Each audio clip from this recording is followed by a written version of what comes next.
Tiene el micrófono apagado. Listo. Buenas noches, ¿cómo están?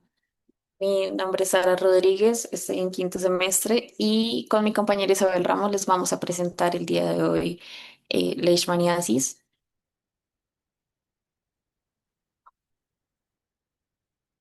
Aquí el índice de lo que vamos a abordar el día de hoy. Al final, tenemos un caso clínico al final de la presentación. Vamos a iniciar con un poco de epidemiología, vamos a hablar de microbiología para ahondar un poco en el tema de la parasitología, luego fisiopato, manifestaciones clínicas de cada tipo de leishmaniasis, cómo la diagnosticamos, el tratamiento y obviamente las referencias. Bueno, entonces empezando con un poco de epidemiología, vamos a ver que la leishmaniasis es una enfermedad endémica en 99 países a nivel mundial. Estas usualmente en zonas tropicales y subtropicales. El índice anual muestra que la leishmaniasis más o menos se presentan de 600.000 a 1.000 casos en su presentación cutánea. Según la OMS, más o menos se presentaron en el 2022 205.986 casos nuevos. Y de leishmaniasis visceral se presentan más o menos de 50.000 a 90.000 casos y en el 2022 se presentaron 12.842 casos nuevos. Sí.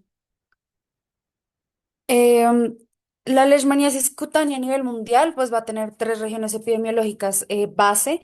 Va a ser las Américas, la cuenca del Mediterráneo y Asia Occidental. Hay 10 países con la mayor carga que representan aproximadamente del 70 al 75% de la carga a nivel mundial. Entre esos vamos a ver a Colombia como parte de estos que presentan una gran carga de leishmaniasis cutánea. Dale, siguiente. De leishmaniasis visceral, vamos a ver que más o menos para el 2021 el 91% de los casos reportados fueron en 11 países. Cercano a nosotros está Brasil, por lo que vendría siendo como de importancia también verlo a nosotros. La incidencia de esta presentación de leishmaniasis visceral va disminuyendo a nivel global. En 2012 se reportan de 200.000 a 400.000 casos. En 2017 ya se van reportando de 50.000 a 90.000 casos. Ya enfocándonos un poquito a Colombia, pues Colombia es un país que es bastante afectado por la leishmaniasis. De la cutánea, más o menos 6,03 por 100.000 habitantes en riesgo. Y de la mucosa, vamos a ver de 0,10 por 100.000 habitantes en riesgo. Entre 1980 y 2025 se reportaron 319.567 casos de leishmaniasis cutánea, representando la mayoría de su presentación en Colombia, seguida por la leishmaniasis mucosa, más o menos representando el 1,5%, y por último, leishmaniasis visceral, que es el 0,5%. Eh, para el periodo epidemiológico 2 del 2022, este reporte es del Instituto Nacional de Salud. Vamos a ver que se presentaron 594 casos de leishmaniasis cutánea, 10 casos de leishmaniasis mucosa y 0 casos de leishmaniasis viral. Aquí, pues en la tabla vamos a ver de manera individual en las líneas cada leishmaniasis y su presentación y ya de manera general en todas sus formas clínicas las barras. Aquí pues vemos que hasta ahora pues se han presentado 604 en total durante eh, este periodo y ya, dale siguiente. Eh, la distribución de la mayoría de los casos, como les venía contando, es de la leishmaniasis cutánea y aquí podemos observar en el mapa que actualmente los departamentos con la mayoría de los casos son Antioquia, Santander, Bolívar y César. Dale siguiente. Aquí podemos ver un poco cómo la leishmaniasis y sus tipos de especies, que ahorita en microbiología les hablo un poquito más de eso, pero especialmente como en las imágenes podemos ver que las que más predominan en Colombia van a ser la leishmaniasis panamensis y brasiliens, con la mayoría de departamentos como demarcados afectados por esta categorías. Dale, siguiente. También en el reporte del periodo epidemiológico vamos a ver que la mayoría de los casos, 436 de los casos fueron dados en hombres y 158 en mujeres. Y la edad promedio en la que se presentan estos casos es de los 20 a los 29 años. Dale, siguiente. Ya entrándonos un poco en la microbiología y como les venía contando, entonces vamos a ver que la leishmaniasis es un género de protozoos, que son parásitos intracelulares pertenecientes a la familia Tipa- Trypanosomatidae en el orden de Kinetoplastidia. Existen más de 20 especies patógenas para humanos y están divididas especialmente en dos subgéneros, la leishmania y la viena, y se está empezando a hablar de un tercer subgénero que es el mundina. En Colombia tenemos tres especies predominantes. La primera es la Leishmaniasis panamenis.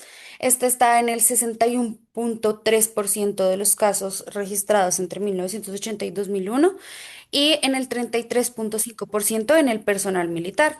La que le sigue es la Leishmaniasis brasiliens. Esta está en el 27,1% en población general y 61,1% en población militar. ¿Por qué les pongo como estos dos como porcentajes aparte? Porque podemos ver que la tendencia en personal militar es al revés, mientras que la más frecuente viene siendo Brazilians, en la población general va siendo Panamenis. Y el último de los más prevalentes, sin embargo, la menos frecuente es la guayanesis, que representa aproximadamente entre el 0,9% y 3% de los casos que se presentan. Al siguiente. Aquí estamos hablando entonces de una leishmania que es colombianisis. Si en la distribución y la frecuencia es baja en Colombia, esta se describió en Colombia, de allí su nombre.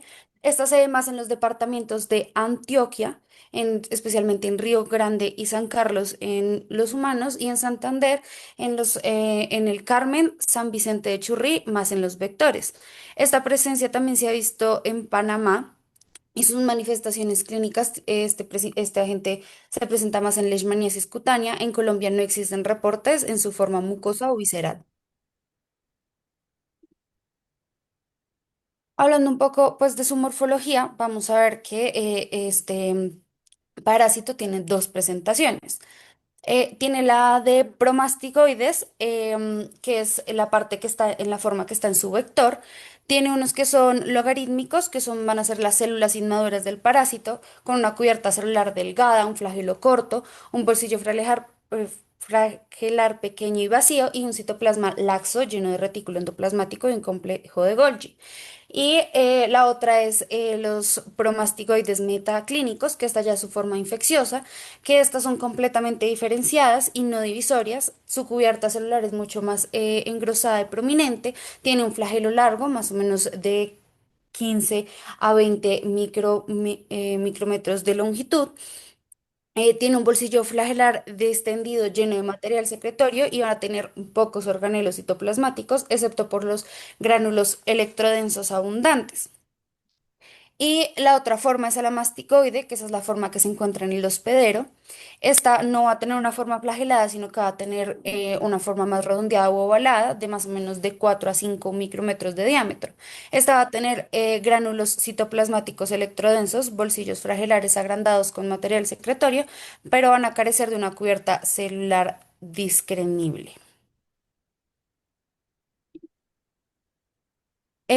frente a los factores de virulencia, vamos a tener primero la glicoproteína 63.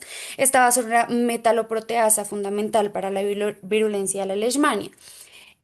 Pues existen varias variaciones interespecíficas de la capacidad de la glicoproteína para suprimir quimiosinas. Hay especies del subgénero Leishmania que utilizan esta glicoproteína para suprimir la quimiosina asociada a la respuesta tipo 1. Sin embargo, y por ejemplo, la panamesis no va a suprimir esta quimiosina. Esta pues, diferencia se debe a variaciones en el sitio como putativo de la unión de esta quimosina que está bajo pues selección positiva.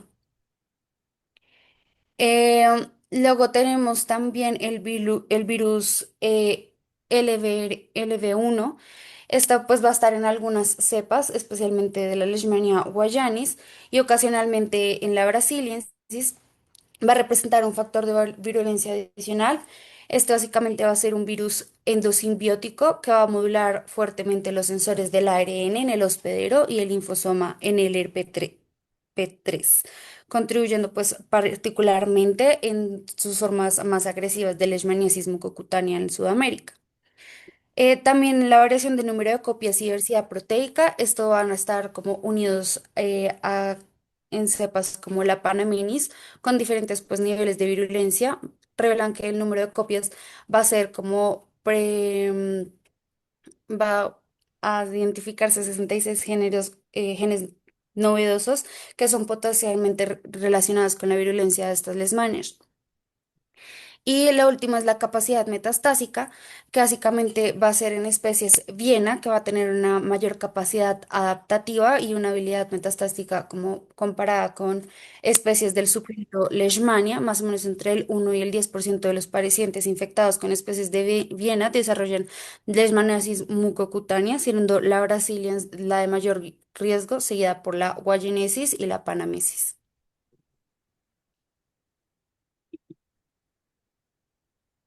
Listo, entonces ahora para hablar de fisiopatología, primero vamos a recordar qué quiere decir que un patógeno sea un parásito. En realidad, la mayoría de agentes infecciosos van a cumplir con la definición de parásito. Sin embargo, vamos a clasificarlo como un grupo complejo de patógenos que van a infectar a humanos y no van a ser fúngicos, sino eucariontes. Estos organismos van a crecer ya sea dentro o sobre un huésped y el huésped no va a recibir nada a cambio de esta convivencia. Al contrario, puede ser que se vea afectado, como claramente es el caso de la leishmania. Usualmente, los parásitos van a requerir más de dos huéspedes para completar su ciclo de vida. Y tenemos que hablar del ciclo de vida para entender la fisiopatología, puesto que esto se sobrelapa con el proceso infeccioso. Como estaba diciendo Isa, tenemos dos formas del parásito, una infecciosa y una que le corresponde al vector. El vector encargado de la transmisión de la leishmania va a ser el flebótomo, específicamente la hembra, de lo que a la traducción vendría a ser un mosquito de arena o mosca de arena, pero en realidad acá en Colombia se conoce es como palomilla. Y es este mosquito que es muy, muy chiquito, que pues, se puede ver acá, que en realidad a veces ni siquiera logra ser contenido por los mosquiteros que existen para los flebótomos comunes, como los que llevan el dengue, que son mucho más grandes. El flebótomo va a cargar a la forma de los amastigotes, o pues va a recibirlos. Aquí está el cuadro clásico del Control Disease Center en el que vemos cómo una vez ingiere o se alimenta el flebótomo, va de un huésped infectado, va a recibir estos amastigotes y dentro de su tubo digestivo se van a van a crecer a ser promastigotes. Aquí pues van a tener un flagelo y esto es importante porque dentro de la clasificación de los parásitos, los protozoos se van a clasificar de acuerdo a su movimiento. En este caso, pues la leishmania es un parásito flagelado.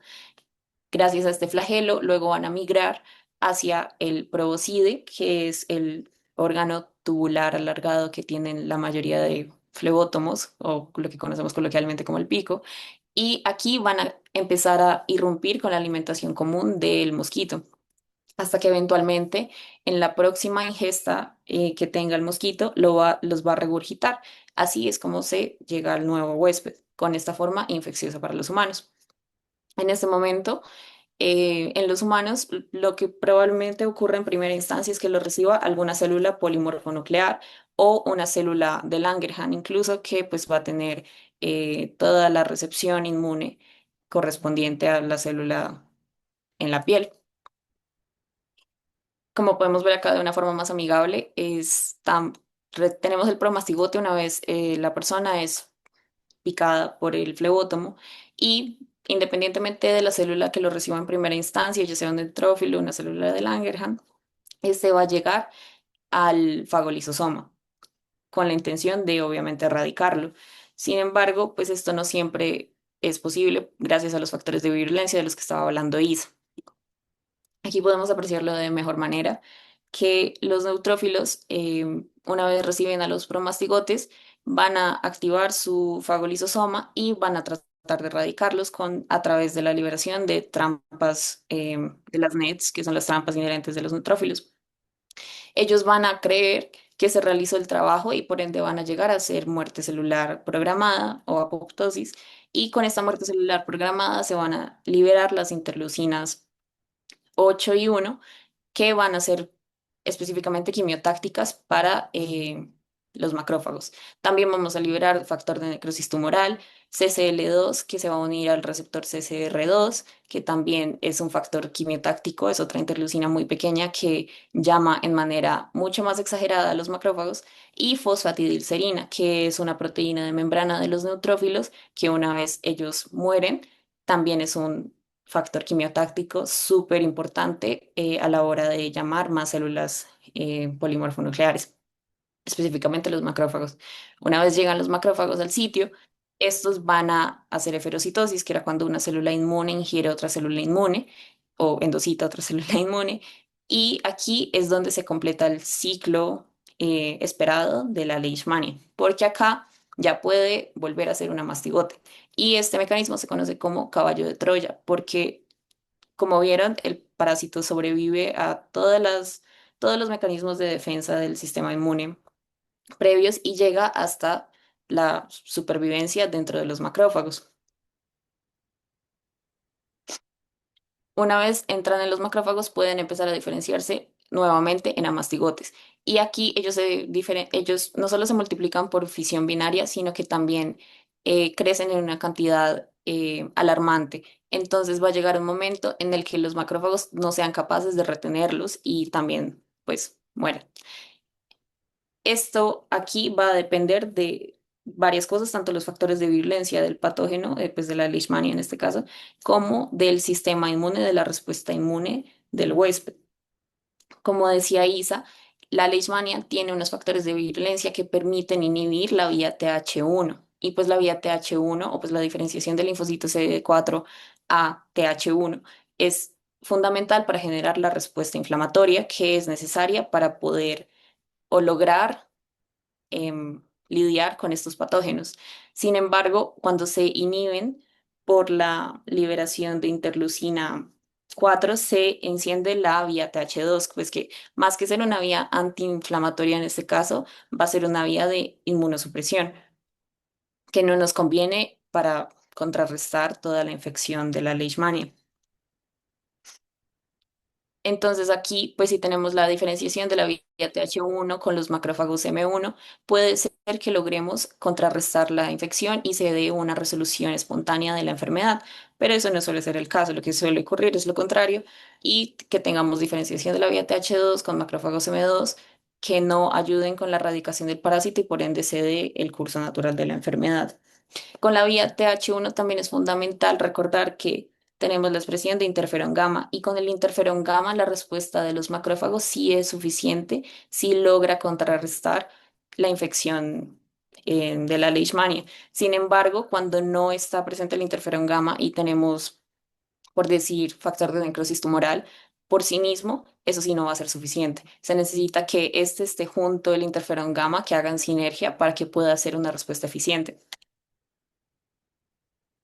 Y esto tiene mucho que ver con la fisiopatología, porque como estábamos hablando, ellos van a transportarse gracias a el sistema mononuclear fagocítico que vienen a ser todas las células correspondientes al sistema inmune. Con el transporte de ellas, aparte de la diseminación profusa que se está generando en este momento, los órganos más afectados van a ser los órganos que son muy ricos en estas líneas celulares. Entonces, el hígado, el vaso y la médula ósea van a ser pues, los órganos más afectados, como vamos a ver ahorita en las presentaciones clínicas. En la presentación clínica tenemos tres tipos de presentaciones clásicas, que son la cutánea, la mucosa y la visceral. Vamos a ver que cada una está asociada a una especie de leishmania, o hay especies de leishmania más asociadas a estas presentaciones. Sin embargo, no una sola especie de leishmania es única de presentarse de una sola manera. Esto es importante recordarlo porque no porque una especie sea la responsable de la infección nos va a asegurar que presente de una forma. Y asimismo, no porque haya una presentación clínica como es la cutánea, no puede dejar de haber una visceral. Entonces, es importante recordar eso. Y que también las presentaciones suelen variar de ser cutánea a mucocutánea o de ser una visceral que inició por una cutánea que se dejó progresar. Entonces, primero vamos a hablar de la leishmaniasis cutánea. En esta presentación pues, es la localizada, esta es la forma más frecuente. Usualmente inicia como un eritema, pasa a ser una pápula y puede llegar a ulcerarse, usualmente con un borde elevado, como se ve en la imagen. Eh, pues como les dije, puede ser o no ulcerativa. Esta va a ser o afectar zonas expuestas. Pueden haber lesiones satélites y adenopatías. Generalmente es indolora y no va a tener síntomas sistémicos. Esta puede curar de manera espontánea dentro de 6 a 12 meses, pero siempre dejando una cicatriz.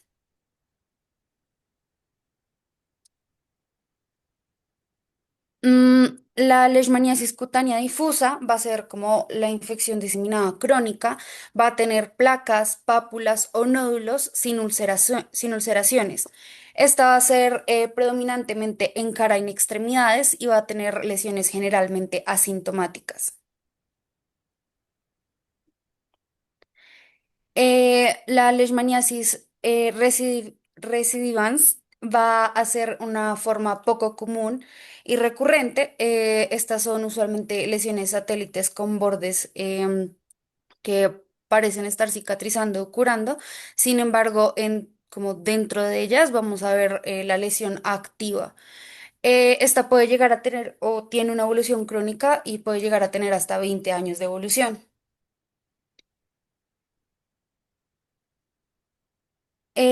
La leishmaniasis mucosa o mucocutánea, esta aparece tras la diseminación de la forma cutánea que estábamos viendo anteriormente. Estas son lesiones que evolucionan entre meses a años después. Usualmente la mucosa va a iniciar en la nariz de manera nasal y puede tener destrucción progresiva de estructuras de nariz, paladar, faringe y laringe. Esta es su forma más como grave en el caso como si hablamos solamente de todo lo que es el sistema tegumentario y las mucosas, y esta no va a curar de manera espontánea.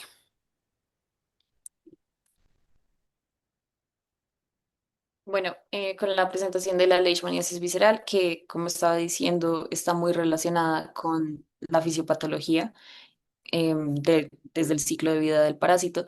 Esta va a estar más relacionada con las especies de Leishmania donovani, pero esta, pues como dijo Isa al inicio, predomina en regiones como India. Y acá con la especie de Infantum y Infantum chagasi. De nuevo, esto no es obligatorio de la presentación. Entonces, la leishmaniasis visceral va a ser la menos común, sin embargo, va a ser la forma más grave, la presentación que más nos preocupa. Y esta puede tener un periodo de incubación de incluso 3 a 8 meses previos a la presentación de algún signo clínico que alarme a cualquier persona.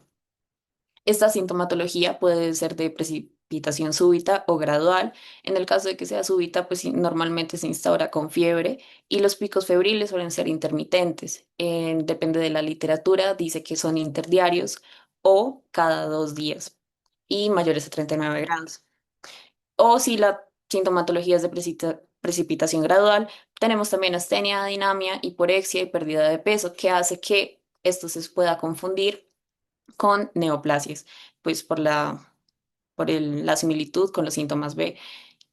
Otro síntoma cardinal de la leishmaniasis visceral específicamente es el aumento del diámetro del abdomen por la hepatosplenomegalia severa.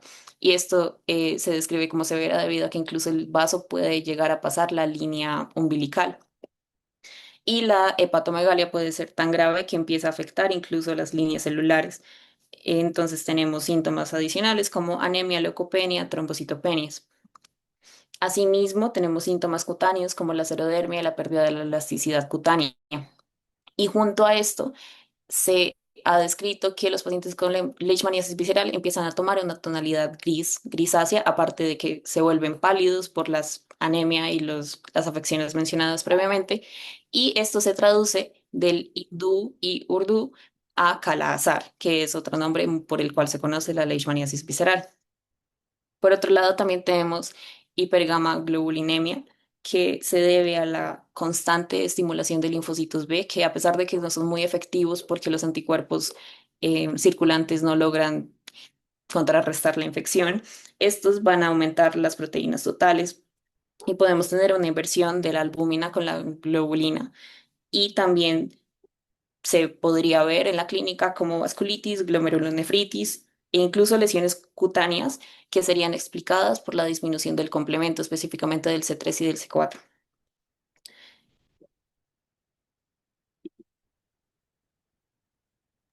Entonces, ¿cómo diagnosticamos la leishmaniasis? Para la cutánea, entonces la manifestación clave va a ser las lesiones en la piel de úlceras activas. Yo voy a tomar una muestra, ya sea un raspado, un aspirado, una biopsia de lesiones activas, no las que ya se ven cicatrizando, las que ya están cicatrizadas, necesito que estén activas. El método principal en la que voy a ver o voy a confirmar mi diagnóstico es con una PCR, que es la más sensible y va a identificar la especie. En microscopía, pues voy a visualizar los mastigoides y voy a hacer un cultivo para la confirmación y estudios adicionales que llegue a necesitar.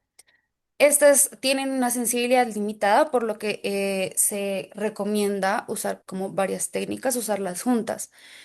De apoyo diagnóstico se tiene la prueba de Montenegro. La prueba de Montenegro no es como para confirmar que tiene leishmaniasis cutánea, sino es una prueba de sensibilidad al antígeno de la leishmania. Esta básicamente se hace poniendo pues los antígenos de manera subcutánea en el paciente y viendo dentro de 24 a 48 horas qué reacción tiene. En caso de reaccionar a los antígenos, quiere decir que el paciente estuvo en contacto con leishmaniasis como de manera anterior. Dale siguiente, por favor. De la mucosa, pues entonces ya sabemos que las manifestaciones van a ser de inicio nasal con una progresión oral faríngea y laringia. Voy a tomar una biopsia de una lesión visible. Voy a volver a usar la PCR. Esta va a ser bastante útil, pero va a tener una baja carga parasitaria. La microscopía pues va a ser de menor utilidad y el cultivo pues va a ser especialmente útil con las biopsias. No debo mostrar como zonas que no tengan una lesión visible y entre sus consideraciones tengo que tener en cuenta que el ADN en mucosa va a ser diferente al de la enfermedad. Y para la visceral, pues entonces las manifestaciones claves ya vienen siendo los compromisos sistémicos. Voy a tomar la muestra ya sea de aspirados o biopsias en médula ósea, que es el preferido, eh, ganglios, hígado y sangre. El método principal pues va a ser el uso de microscopías, cultivos y PCRs. En la microscopía voy a tener una alta especificidad y una sensibilidad variable según el tejido. En Dependiendo pues del tejido, la sensibilidad puede variar. En el vaso varía de un 93 a un 99%, en la médula ósea de un 52 a un 85% y en los ganglios de un 52 a un 58%. Voy a hacer un cultivo para la confirmación de parasistológica y tengo que evitar el aspirado esplénico, puesto que es de alto riesgo. Y para apoyo diagnóstico puedo usar la serología RK39. Esta no va a ser confirmatoria, sin embargo, me va a ayudar bastante. Dale, siguiente. Tenemos que tener en cuenta los diagnósticos diferenciales que podrían llegar como a confundirse con la leishmaniasis. Tenemos infecciones micobacterianas como tuberculosis cutánea, lepra localizada, úlcera de Buroli, infecciones fúngicas profundas como el esperotricosis, neoplasias cutáneas como el carcinoma vasocelular o el carcinoma escamocelular, infecciones bacterianas como ectima, impétigo, úlceras tropicales y abscesos bacterianos. Entre otras enfermedades tengo ac- actinomicosis, norcadiosis, pian, sarcodiosis, vasculitis y miasis cutáneas y diagnósticos graves que tenemos que descartar sí o sí, infecciones necronizantes, antrax cutáneo y mucormicosis. Es importante que hagamos toda la parte como del diagnóstico bien hecho y no se nos olvide pensar también en estas, puesto que pues dependiendo de lo que nos esté dando, tenemos que ir mirando qué tratamiento le vamos dando al paciente. Listo. Entonces, para hablar del tratamiento, primero vamos a enfocarnos más en los mecanismos de acción que en las dosificaciones, porque por dos razones principales. Uno, esto va a depender mucho de la disponibilidad que haya en la zona. Y dos, la dosis específica va a depender de la progresión de la enfermedad y de la respuesta del paciente al fármaco escogido. Entonces iniciamos con lo que se usa más o más frecuentemente. Estos son los antimonios pentavalentes, que son antimoniato de N-metilglucamina, que comercialmente se conoce como glucantime, y estivogluconato de sodio, que se conoce como pentostam. Estos son un tipo de profármaco que se conoce como estivogluconato de sodio. Va a darse en una presentación 5 positivo, que una vez entra a la célula se vuelve 3 positivo. Esto lo que va a generar es literalmente una reducción del factor de virulencia, que es el sistema de reducción similar al nuestro con el glutatión. Ellos, los parásitos de la leishmania, tienen un sistema de tripanotión y las sales de antimonio o los antimonios pentavalentes van a inhibir la tripanotión reductasa. Esto no va a permitir que sigan recubiertos por este antioxidante y así van a generar vulnerabilidad de la membrana. No solo al dañar la membrana de por sí inducen muerte celular del parásito, sino que también esto permite que los mecanismos intrínsecos de los macrófagos, de los polimorfos nucleares, también tengan un efecto sobre ellos. Usualmente se da de manera parenteral, 20 miligramos por kilo por día, de 20 a 28 días, dice la mayoría de literatura. Sin embargo, esto puede repetirse múltiples veces si el tratamiento no es efectivo la primera vez, aunque tiene una buena efectividad de aproximadamente 88%. Entre más veces se repitan los ciclos farmacológicos, la presencia de reacciones adversas al medicamento puede aumentar. Y entre estas tenemos síntomas como hiporexia, mialgias, lumbalgia específicamente, artralgia, cefalea, náuseas, vómitos, brote cutáneo urticariforme. Y en pacientes mayores a 60 años toca tener cuidado con la actividad eléctrica. Como siguiente medicamento tenemos la anfotericina B, específicamente la liposomal. Este tiene una estrellita porque no solo es el favorito, sino que también es el único, junto con la mitefosina que viene adelante, que está aprobado por la FDA para el tratamiento de la leishmaniasis visceral, como tratamiento único. Entonces, con este tenemos que es un antifúngico poliénico, la anfotericina B, que va a unirse al ergosterol de membrana. Como decíamos, la leishmania no tiene una pared celular, pero tiene una membrana más o menos lipídica y esta va a ser conformada por ergosterol, que usualmente se asocia a los patógenos fúngicos. Entonces, se va a unir a la membrana y va a generar canales iónicos. Estos canales iónicos, de nuevo, van a dañar la homeostasis interna del parásito y también permiten que los factores intrínsecos de las células polimorfonucleares funcionen.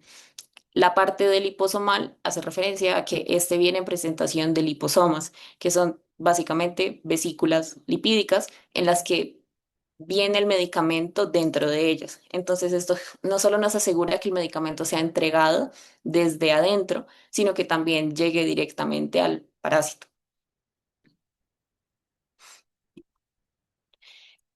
Importante acá, pues que tiene una alta unión a proteínas, que tiene un metabolismo renal, entonces se tiene cuidado con los pacientes que tengan antecedentes de falla renal, pero tiene una buena concentración en hígado, vaso y médula ósea, que de nuevo nos interesa que sea así, por lo que estos son los órganos que suelen ser más afectados. La dosificación también es muy variable y las interacciones farmacológicas sí suelen ser comunes específicamente con antineoplásicos y con corticoides. Con corticosteroides no necesariamente es mala porque se ve que existe sinergia junto a estos en el tratamiento de la enfermedad. La digoxina, la flucitosina y los azoles como el albendazol sí suelen ser por inhibición.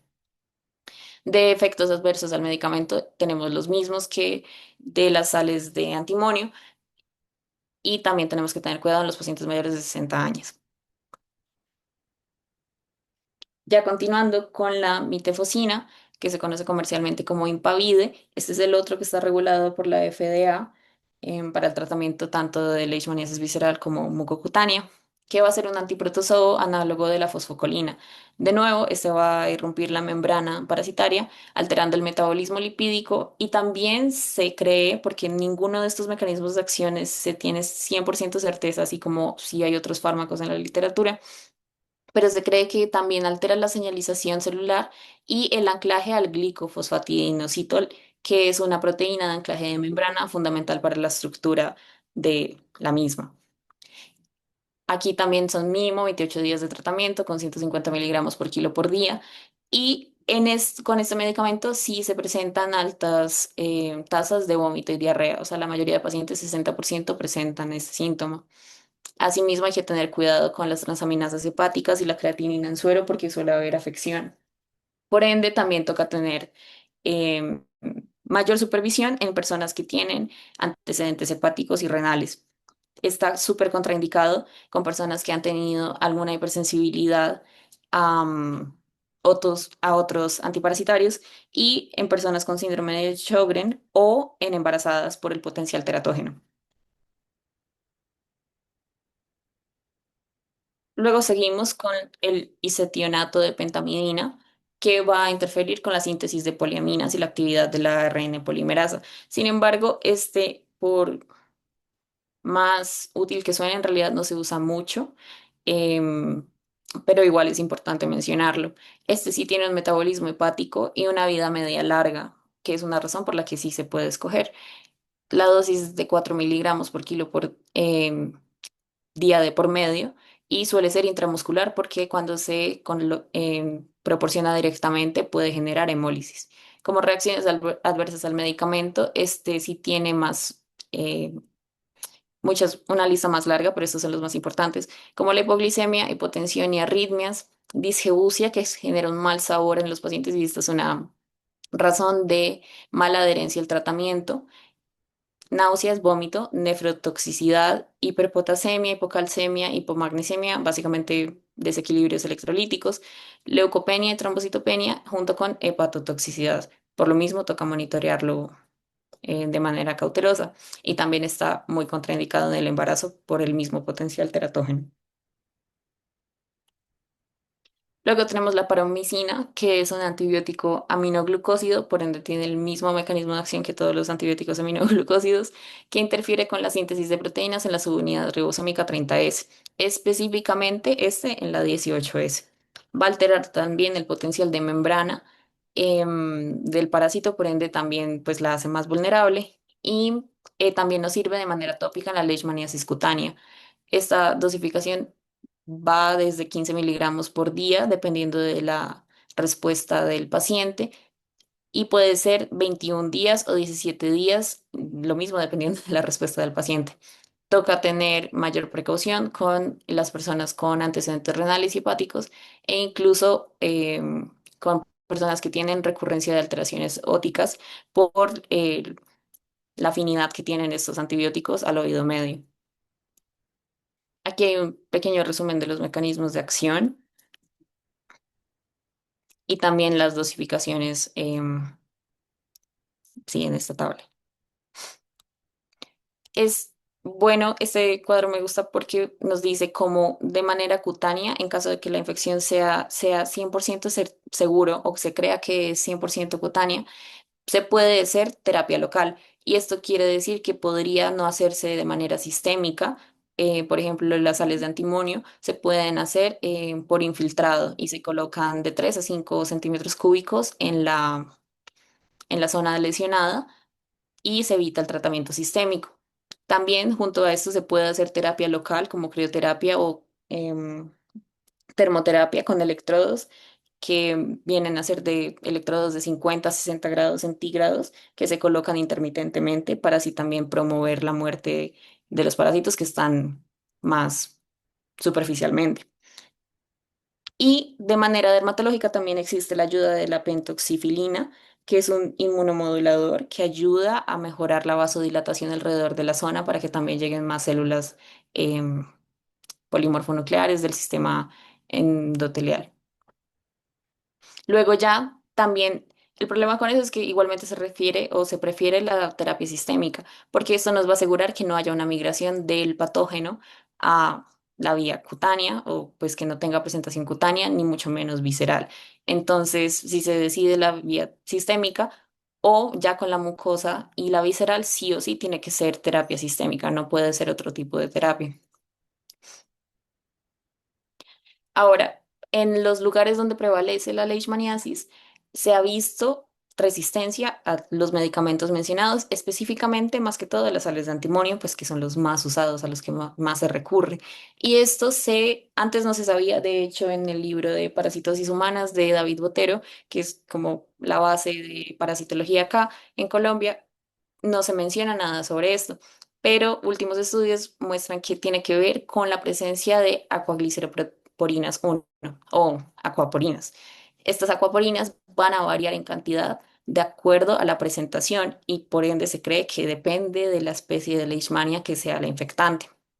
Sabemos que las aquaporinas son canales osmóticos que nos van a facilitar el paso de agua y glicerol. También por esto nos facilitan el paso del fármaco del medio externo del parásito al medio interno del parásito y pues también de las células inmunes. Esto le permite al parásito, como es en la presentación clínica visceral, una sobrevida mucho más facilitada. Pero con esto mismo también se han intentado desarrollar nuevas dianas farmacológicas, tanto directas, como es el uso de la anfotericina liposomal, como génicas, que van a cambiar la transcripción de esta expresión de proteínas. Entonces acá podemos ver cómo las especies más resistentes son las asociadas a las que tienen presentación visceral, mientras que las más sensibles aún son las que suelen ser asociadas a la presentación cutánea y mucocutánea. Más o menos se vería así la expresión de las acuaporinas. Entonces, en la leishmaniasis cutánea tendríamos muchas acuaporinas disponibles que nos permitan también el paso del fármaco del medio externo al medio interno. Esto se traduce a una mayor sensibilidad, mientras que en la visceral son mucho más limitadas estas acuaporinas, por ende, de entrada el ingreso del fármaco va a ser mucho menor que en la leishmaniasis cutánea. Aquí también se ve la correlación de el uso del medicamento junto con la función fisiológica. Entonces, las especies cutáneas tienen mayor recuperación con el tratamiento farmacológico independientemente del que sea, mientras que las viscerales muestran más resistencia y son tratamientos mucho más prolongados que a veces no solo se requiere, y de hecho se prefiere que se usen más de un medicamento al tiempo para generar sinergia y tener doble diana farmacológica, así asegurando mejor la eficacia del tratamiento. Listo. Entonces podemos pasar a los casos clínicos porque eso sería todo lo que tenemos para contarles al respecto.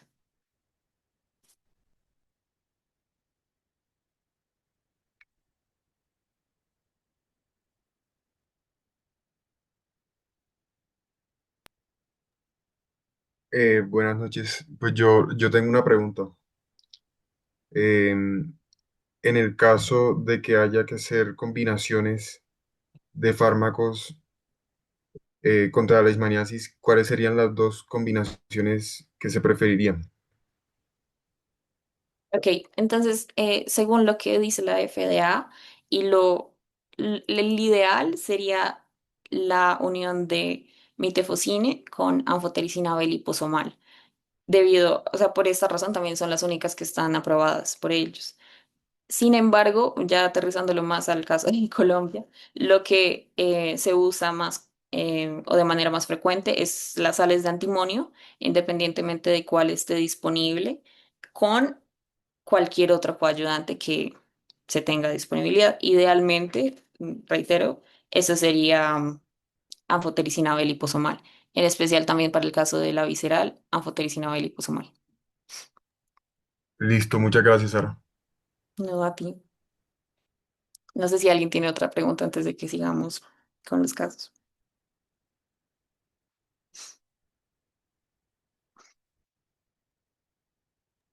Bueno, yo también tengo otra pregunta, qué pena Por interrumpir otra favor. vez. Eh, mi otra pregunta es,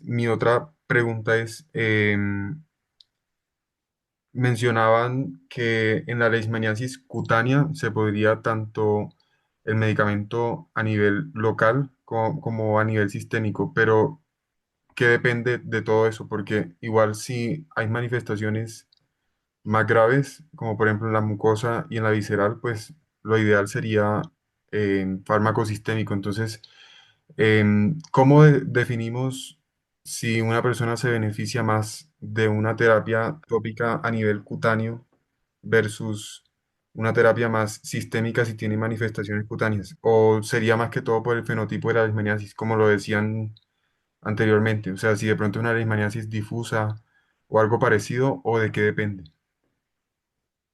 No sé si me hice entender. Sí, sí, entiendo la pregunta. No sé si Isa quiere primero responder con la parte clínica. Pues frente, pues obviamente a las manifestaciones, yo tengo que hacer, em, pues obviamente una historia y ver desde hace cuánto se está presentando estas manifestaciones clínicas, digamos, en las úlceras o el eritema o etc., por lo que consulta al paciente. Y tengo también durante el examen físico ver, digamos, que no haya presentación mucosa o que no se estén presentando a ver como manifestaciones sistémicas, que es lo que ya me está diciendo que es el que es visceral. Entonces, si yo puedo ver que me está presentando desde hace como poco tiempo estas manifestaciones, que tengo muchas más pápulas de eritema, que úlceras, que no tengo tantas cicatrizaciones, es mucho más factible que el tópico sea una buena manera de asumir este caso, puesto que no corro el riesgo de que se esté presentando o que se disemine una mucocutánea o más adelante una visceral. Pero si yo ya estoy viendo que lleva desde hace tiempo, que está empezando a presentarse en mucosa, entonces ahí sí ya necesitaría como pasar a los tratamientos sistémicos. Listo, muchas gracias, Isabel. Bueno, si quieren les leo el caso. Sí, por favor. Bueno, entonces tenemos un hombre de 28 años, antropólogo, que regresó hace 6 semanas de una expedición en la cuenca amazónica. Dentro de las manifestaciones clínicas presenta una lesión en el antebrazo izquierdo que comenzó como una pápula eritematosa pequeña y evolucionó progresivamente hasta convertirse en una úlcera de 3 centímetros de diámetro, con bordes elevados y un cráter central limpio. La lesión es indolora y no presenta secreción purulenta. Listo. Entonces acá la primera pregunta es, ¿qué sospechan y si habría algo más que crean que se podría encontrar o qué método diagnóstico creen que ayudaría?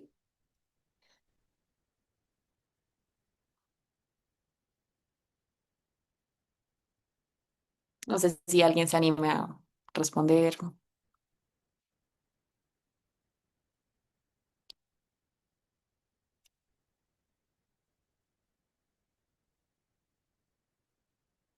Bueno, entonces vamos a seguir con de forma diagnóstica. No sé si Jesús quieres continuar leyendo. Sí, yo les ayudo.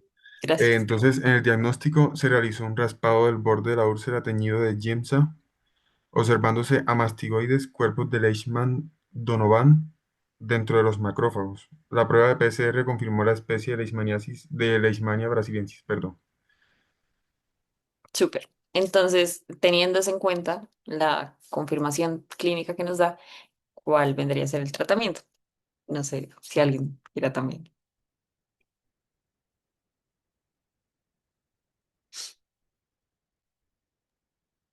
Bueno, yo me iría más, o sea, pues ya tiene, a ver, también toca revisar la temporalidad, las úlceras, pues por lo que veo es una única úlcera que ha venido evolucionando progresivamente. Em, pues se tomó el raspado de lo cutáneo. Sin embargo, pues yo consideraría inicialmente el tratamiento tópico, porque solamente es una úlcera, no se evidencian más alteraciones, pero a mí lo que me llama la atención es que lleva 6 semanas. Entonces, ahora que lo leo otra vez, yo creo que mejor el sistémico. No sé. Exacto, correcto. Y también hay una cosa y es que con la especie, pues esa especie, como lo dijo Isa al inicio, tiene un mayor riesgo de diseminación. Entonces, lo importante era decir si sistémico o no, porque como dijimos, pues puede variar mucho la selección farmacológica, pero sí, yo también estaría de acuerdo en que es sistémico. Súper. Entonces, con el segundo caso. Son tres. ¿Alguien más se anima a leer? ¿Algún otro miembro activo? Si quieren, yo puedo leer. Listo. Bueno, contexto, un niño de 6 años, manifestaciones clínicas, presenta un cuadro de fiebre irregular de 3 semanas de evolución, pérdida de peso marcada, debilidad y palidez mucocutánea. Al examen físico se evidencia una esplenomegalia masiva, el vaso sobrepasa el ombligo y hepatomegalia moderada. Listo. Entonces, teniendo esto en cuenta, ¿qué crees que es el método diagnóstico que nos serviría o qué más podríamos encontrar? Tal vez. Pues yo me conecté un poquito tarde, entonces no alcancé a ver como métodos diagnósticos, pero pues yo estaría sospechando en este caso pues una leishmaniasis visceral, de pronto pues me imagino sérico y sería con PCR, asumo, no sé, o no sé si podría ser como contención, es lo mismo. También se podría con cultivo, ¿no? Sí, entonces, dale siguiente 2 veces. Bueno, entonces, habían aquí unos hallazgos de laboratorio que pues también eran importantes y hacen parte como de toda la presentación clínica del visceral. Entonces, no sé si Juan quiera seguir Sí, sí, dale, dale. leyendo, dale. Eh, hallazgos de laboratorio, los exámenes muestran pancitopenia, la masa severa, leucopenia y trombocitopenia e hipergamaglobulinemia. Diagnóstico, la prueba rápida serológica RK39 resultó positiva. El diagnóstico definitivo se obtuvo mediante un aspirado de médula ósea que reveló abundantes amastigotes. Bueno, gracias. Súper, muchas gracias, Juan David. Y ya hablando como de tratamiento como, que pensarían que podríamos llegar a darle. Y pues reanimar al niño, usar las antimoniales pues, que estén disponibles sistémicamente, que pues sí podría ser muy severo. Listo. Vale, siguiente. Sí, de acuerdo. Entonces, igual el que esté disponible, idealmente, ojalá fuera fotericina para la gravedad del caso, pero muy bien, listo. Y ya este es el último. No sé si alguien más o David o Jesús quieran seguir leyendo.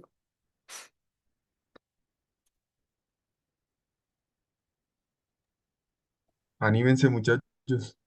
¿Quién quiere leer el caso? Están corticos. Si quieren yo. Listo. Entonces, contexto, un agricultor de 45 años reside en una zona rural. Manifestaciones clínicas, consulta por una congestión nasal crónica, sensación de obstrucción y episodios frecuentes de epistaxis. A la rinoscopia se observa inflamación y perforación incipiente del tabique nasal con destrucción del tejido cartilaginoso. Antecedentes, el paciente relata haber tenido una úlcera cutánea en la pierna hace 5 años que curó sola, dejando una cicatriz. Súper. Entonces, ¿qué más podríamos encontrar? ¿Cuál creen que sería el método diagnóstico? Pues, o sea, yo pensaría en una mucocutánea. Y ahí pues tocaría hacerle como pues PCR y la biopsia pues de la mucosa. súper de acuerdo. Biopsia, súper Aunque, importante. o sea, haciendo un diagnóstico diferencial, yo también podría pensar en una lepra, porque la lepra también puede generar úlceras a nivel del tabique nasal. Entonces, pues no estaría mal de pronto pensar también en una Mycobacterium leprae. De acuerdo, sí, leyendo el caso otra vez que tiene mucho sentido también. Y pues ya teniendo en cuenta el diagnóstico, ¿cuál creen que sería el mejor tratamiento?